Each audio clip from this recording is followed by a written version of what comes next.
Alors, on a parlé beaucoup des mots de la réindustrialisation depuis le début de cette soirée. On va regarder aussi un peu le retour sur investissement, si on peut le dire ainsi, le fameux ROI que tout le monde calcule dans son compte de résultats de cette entreprise française. Alors, le ROI industriel, c'est pas qu'une ligne dans le tableau Excel, ce serait pas assez, bien évidemment. C'est un retour collectif des emplois, des compétences, de la souveraineté et parfois même, là, on a utilisé beaucoup ce mot ce soir, ce mot de fierté retrouvée. Alors, on est avec Laurent Tardif, qui est le directeur général de Prysmian en France. On va faire simple, vous êtes un des leaders mondiaux de la fabrication de câbles. Sans vous, on n'a pas d'énergie, on n'a pas de téléphone qui fonctionne, enfin bon, on n'a rien sans vous.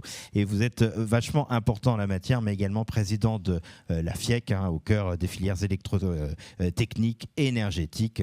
Là encore, les entreprises qui alimentent littéralement l'économie française. Et donc aussi avec Audrey Laure Bergenthal, vous êtes présidente de Start Industrie, entrepreneur porte-parole des start-up et des scale-up industriels, comme on dit en bon français. On va regarder avec vous, du coup, cette idée de ROI. Laurent Tardif, je débute avec vous. Vous pilotez une fédération au cœur des grands investissements industriels entre énergie, électronique, numérique. Comment faire pour que dans votre secteur où il reste encore un peu d'argent, quand on regarde les milliards de France 2030, logiquement, ils doivent aller plutôt vers chez vous.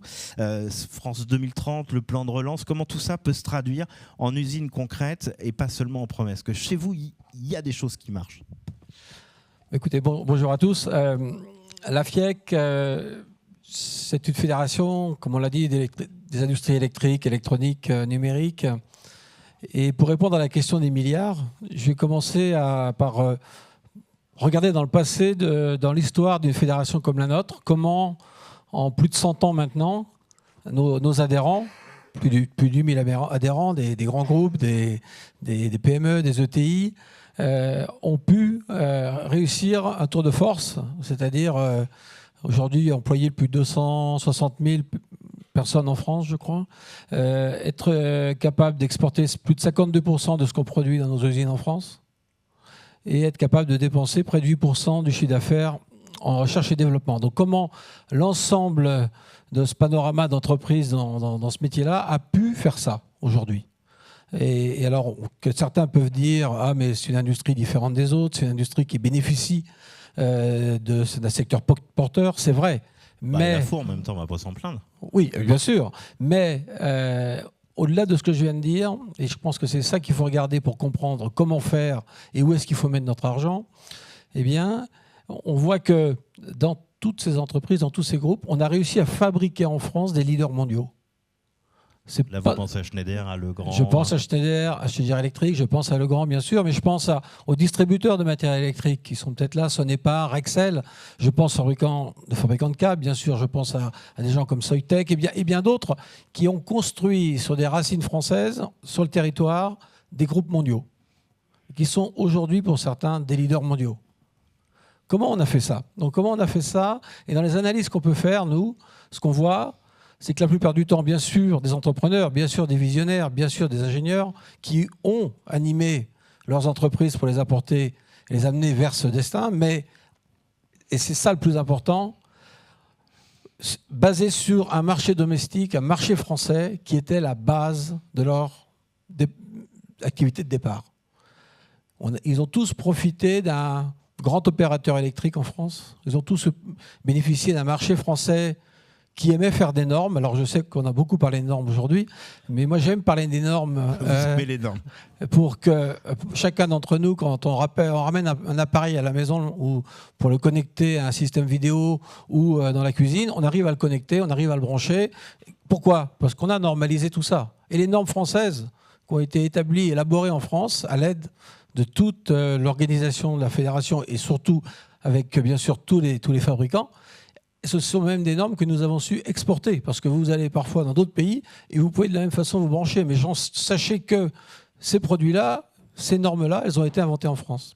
Donc, on a, sur le système français... Mais elles continuent d'être Elles continuent, bien sûr. Si mais on pense à un groupe comme je suis en train de regarder le passé pour essayer de comprendre le futur. Hein? Donc, si je regarde le passé, voilà comment on a pu concevoir ça. On a eu en plus la chance d'avoir un environnement qui, à l'époque, nous a permis d'avoir des ingénieurs, des techniciens qui ont permis de faire tourner des usines, de monter des usines en France et de faire tourner des usines. Donc ça, c'est le secret de cette réussite, de la réussite de cette grande filière. On a la chance d'avoir une grande filière. Il faut essayer aussi de comprendre pourquoi il est important de regarder le passé pour justement deviner qu'est-ce qu'il faudrait qu'on fasse demain. Alors justement. Ce demain. Donc nous, ce qu'on pense, c'est que cette distribution de milliards, c'est pas une habitude pour nous industriels finalement. Depuis quelques années, en effet, on a imaginé, le gouvernement, et c'est bien, a imaginé qu'il allait falloir aider certains secteurs. Et je pense qu'il faut aider certains secteurs, ceux qui sont en difficulté, ceux qui ont été disruptés, comme on dit maintenant, disruptés par plein d'autres effets, des effets numériques, qui sont peut-être de notre faute d'ailleurs, mais enfin, des effets numériques ou d'autres effets comme sur l'automobile avec l'électricité. Donc il y a des effets de disruption qui sont forts, il faut aider ces secteurs-là. Mais d'un autre côté, il faut aussi savoir adresser ces milliards, s'il y en a encore, eh bien adresser ces milliards à des secteurs en devenir, sur des entreprises qui ont un potentiel mais qui n'ont jamais pu les développer. Il y en a dans nos secteurs électriques et électroniques. Donc il faut qu'on regarde, il faut qu'on cible, il faut qu'on flèche ces milliards, il n'en faut pas beaucoup, vers les bons endroits. Il ne faut pas se tromper. Et dans un secteur comme le vôtre, il ne faut pas casser aussi les dispositifs qui fonctionnent. Je pense là au CIR, je pense qu'ici nombreux ont quand même poussé un relatif ouf de soulagement. Finalement, il est conditionné à la marge, même si ce n'est pas très clair l'amendement qui est passé, mais il n'est pas coupé. Ça reste dans une filière comme la vôtre quelque chose de totalement indispensable. Tout à l'heure, j'ai dit que notre filière, j'ai dit ou pas dit, mais utilisait 8% de son chiffre d'affaires pour faire de la recherche et développement. Derrière ces 8%, il y a du CIR. Il y en a partout. Beaucoup de nos groupes, de nos grandes, moyennes, petites entreprises savent utiliser le CIR parce que nos métiers, pour rester à la pointe, pour rester performants, pour rester dans la danse de la concurrence internationale, ont compris qu'il fallait faire de l'innovation. Et donc, elles utilisent ce CIR. Alors, comment est né le CIR? Moi, je me souviens être allé à Bercy, parler du CIR, on me posait des questions, on me questionnait, ça coûte trop cher. Bon. Sachant que la FIAC est un des... Si on refait le calcul à l'envers, c'est un des gros utilisateurs du CIR, en fait. Près de 15% si on enlève du budget. Sanofi, il n'y a quasiment que vous. Après. Et donc, en parlant avec eux, l'idée de départ était simple. C'était quand même de chercher à effacer des écarts de concurrence entre salaires d'ingénieurs entre différents pays. On ne le sait peut-être pas trop, mais entre un ingénieur français, salaire brut plus charge patronale, on est nettement supérieur au coût d'un salaire d'un ingénieur en Allemagne, par exemple, et même en Italie. On est supérieur à ce coût-là. Donc il faut le corriger, cet écart. Il est important parce qu'en Allemagne, la part patronale est plafonnée. Il y a un cap. Donc quand nous, on sait qu'on dépense à peu près 45-46% de charges patronales, eux, ils sont plutôt autour de 20%. Tout ça, ça fait une différence qu'on ne peut pas accepter. Donc l'idée du CIR au départ, c'était de corriger cette anomalie. Ça a été fait, ça a été bien fait. Je pense que les entreprises en font bon usage. Et donc c'est pour ça que nous, on tient à ce que ce système du crédit impôt recherche soit maintenu, voire développé, parce qu'on voit en plus que nos pays voisins... Et là, développer, ça veut dire qu'il nous en faudrait plus. Il nous en faudrait plus. Oui. Et parce que quand je vois que nos pays voisins, qu'ils soient italiens ou Espagne notamment, sont en train d'implanter le même système. Donc eux, ils ont compris qu'en mettant un centre de recherche sur le territoire en France avec des ingénieurs qui sont contents de travailler en France, ensuite on fait des lignes de production prototypes et quand on a terminé, on construit une usine sur le territoire. Donc il faut réussir cette boucle vertueuse grâce au CIR. Alors, le problème de la France, c'est que souvent, on va effectivement pas jusqu'à l'industrie, en tout cas, dans certains secteurs. Mais on va voir ça avec vous, justement, Audrey Laure. Je disais que vous êtes présidente de Start Industrie. Vous êtes vraiment la porte-parole des startups et des scale-up industriels. Donc, peut-être déjà un mot sur Start Industrie pour ceux qui ne connaîtraient pas. Oui, du coup, bonjour. Start Industrie, c'est l'alliance des startups et scale-up industriels. On compte 2300 entreprises de ce type en France et ça ne fait que grossir chaque année. Donc, on voit bien que l'industrie et l'innovation engagent de nouveaux entrepreneurs chaque année. On participe à la moitié des ouvertures d'usines, peu à peu. Par an, des objectifs ambitieux avaient été fixés de création d'usines et on est le deuxième acteur aux côtés des grands groupes et on est créateur d'emplois aussi à hauteur de 65 000 emplois par an. Donc on évolue dans un contexte, comme vous disiez, où il faut créer les conditions de l'essor et surtout de l'expansion. de ces entreprises qui doivent conjuguer rapidité et en même temps la lenteur parfois du temps de l'industrie qui fait qu'on a besoin d'avoir un cadre vraiment protecteur pour pouvoir se développer et rayonner en France et à l'international. Alors on a quelques licornes qui sont déjà aujourd'hui dans le secteur, je pense c'est toujours les mêmes, Exotech et ce genre d'entreprises, mais qui cartonnent. Qu'est-ce que vous voyez, vous, de votre vigie là aussi est-ce que le secteur reste toujours aussi dynamique? On entend quand même beaucoup de problèmes de financement pour les startups industrielles. On voit bien qu'on a du mal à monter à l'échelle. On a la première industrialisation en France, c'est beaucoup plus compliqué que dans d'autres pays. Qu'est-ce que vous voyez, vous? Alors d'un côté, on voit une énergie sur le terrain à chaque étape d'entrepreneurs exceptionnels, avec une endurance et une résistance peu communes. Donc les succès se font. Maintenant, ils se font dans des conditions qui, dans la durée, ne sont pas acceptables, surtout quand on compare à la concurrence américaine et chinoise, où on donne des conditions tellement faciles et favorables à ces startups et scale-up. On est totalement désavantagé. Ça, il faut vraiment le souligner. C'est-à-dire que si on veut créer des champions français et européens, déjà, on ne joue pas avec les mêmes cartes et pourtant on arrive à faire des champions. Donc imaginez ce qu'on serait capable de faire si on avait les mêmes conditions que nos concurrents.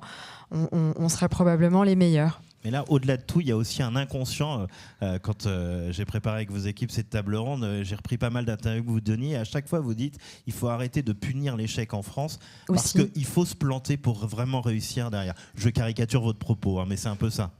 Oui, alors c'est aussi une mentalité pro-business, c'est-à-dire que une start-up industrielle, surtout quand on parle de la première génération de start-up qui a émergé il y a une dizaine d'années, qui arrive à maturité aujourd'hui, puisqu'il faut quand même 10 à 15 ans quand vous mettez au point une innovation, qu'après vous faites la première industrialisation, qu'après vous arrivez sur les marchés et que vous passez à l'échelle, il faut quand même 15 ans. C'est pour ça que nous, on a monté une étude avec France Invest sur le référentiel du financement pour que le monde du financement nous comprenne et puisse nous accompagner au mieux. Effectivement, il y a des accidents de parcours qui sont... Vous avez l'impression que du côté des banques, il n'y a pas suffisamment la culture du risque pour soutenir ce genre de projet en France ? Equity, enfin monde de l'investissement, monde des banques. Alors à la limite, les banques un peu plus parce qu'on a des assets physiques, donc elles peuvent venir.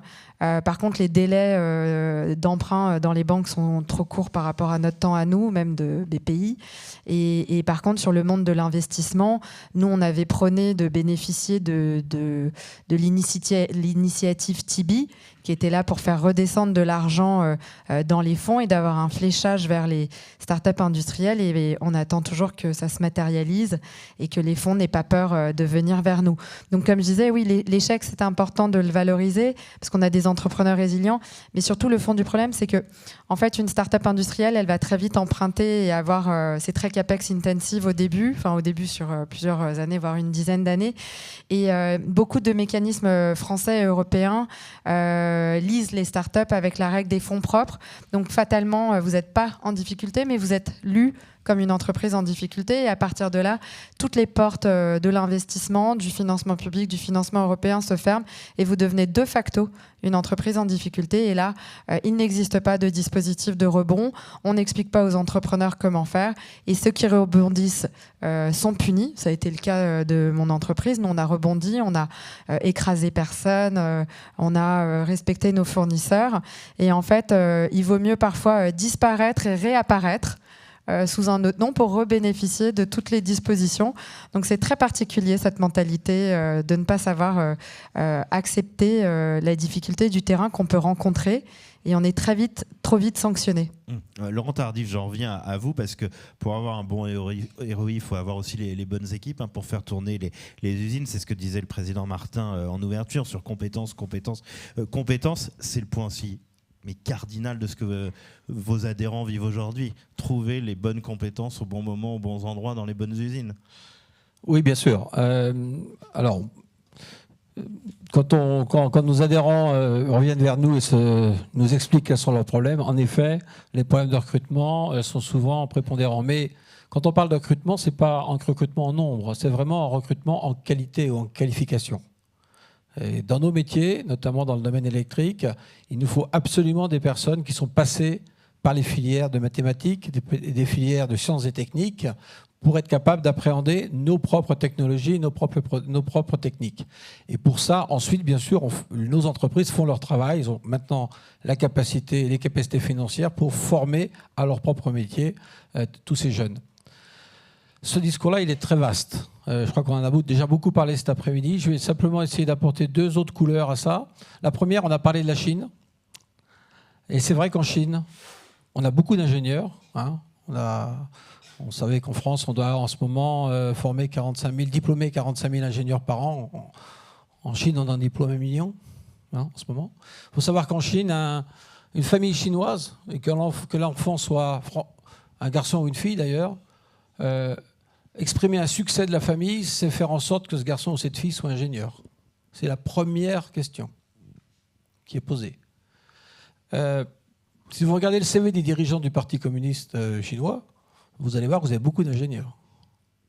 Donc il y a une dimension... Plus qu'à l'Assemblée nationale. Je vous laisse mettre de votre propos. C'est un fait. Hein. Donc on voit que cette notion d'ingénieur, l'ingénieur qui fait la différence, parce que dans le mot ingénieur, il y a génie. On va peut-être un petit peu loin, mais à travers ça, on imagine l'innovation, la création de quelque chose de différent. Donc il est clé d'avoir ces ressources-là. Mais il est aussi très important, ce qu'on appelle les sciences et techniques, les STEAM ou les STEM en anglais, c'est être capable d'avoir des personnes qui s'intéressent à la technique, et pas seulement des ouvriers, mais aussi beaucoup de techniciens, beaucoup de management intermédiaire, qui sont ceux qui nous manquent cruellement, parce que notre système éducatif, et Alexandre l'a très bien expliqué, ne nous fournit plus tout ça. Donc on a besoin de repasser par les fourches codines des mathématiques, de la physique, pour ensuite les amener, les apporter vers la réforme des maths a été une catastrophe pour donner envie, notamment aux femmes, aux jeunes femmes. Demandez aux Chinois, vous verrez ce qu'ils vous diront. Mais c'est pas... Donc ça, c'est vraiment ce qui nous manque aujourd'hui. Et pourquoi est-ce qu'on a ce désintérêt des sciences et techniques ? Si je demandais simplement à cette salle, tous ceux qui ont des enfants qui sont au collège, et est-ce que vous êtes prêts à les envoyer vers une filière technique ? Je ne sais pas combien vont lever la main. On peut faire le sondage. Allez-y, levez la main pour ceux qui sont prêts à envoyer leurs enfants dans des filières techniques. Soyez honnêtes. Hein. Levez pas la main que parce qu'on vous réveille. Hein, mais, pas mal quand même. C'est quand même pas mal, mais je pense que malheureusement, c'est bien insuffisant par rapport à ce dont on a besoin. Et surtout, bien sûr, pour les jeunes filles. Qu'est-ce que ça vous inspire, Anne-Laure ? Audrey-Laure ? Pas de souci. Moi, je suis parfaitement alignée. Effectivement, je pense qu'il faut traiter ce problème assez vite du désintérêt des filières techniques, scientifiques, et en plus du désintérêt croissant des jeunes femmes et des jeunes filles vers ces métiers-là, parce qu'on pensait qu'il y en aurait de plus en plus, et apparemment la nouvelle génération des collégiennes et des lycéennes ne se projette pas du tout. Donc c'est un vrai problème. Il y a toujours capé environ 20% de filles dans les écoles d'ingénieurs et qui vont principalement après vers les filières du luxe, de l'agroalimentaire, voilà, et de la santé. Et de la cosmétique, voilà. Donc non, en vrai c'est un problème. On n'arrive pas à expliquer dès le plus jeune âge la beauté de l'industrie multisectorielle et que on peut vivre des aventures formidables au milieu de l'acier, des boulons. Mais quand il y a une réussite en France comme Mistral AI ou ce genre de choses, est-ce que vous sentez que cette espèce d'éclaireur derrière donne plein d'envie ? Je vous vois faire la moue, non ? Allez-y. Non, juste donne envie et du coup ça crée derrière des vocations.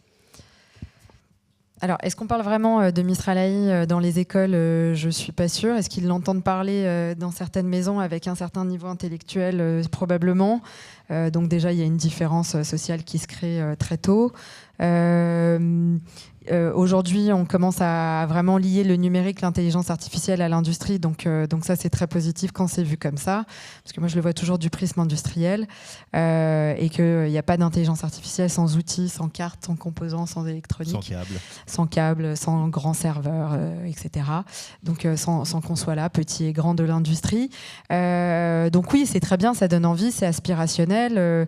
Moi, ce que je vois, on m'a communiqué quand même des statistiques, c'est que c'est que l'IA va globalement se faire à peu près sans les femmes, puisque qui dit maths dit aujourd'hui beaucoup d'hommes et de moins en moins de femmes. Donc on va peut-être vers un monde où on sera encore moins représenté dans des systèmes automatisés de pensée et de résultats. Donc bien doser ce qui est en train de se passer, c'est important de prendre les problèmes à la racine. Voilà. Et je crois qu'on peut vous applaudir également tous les deux. Merci à vous deux.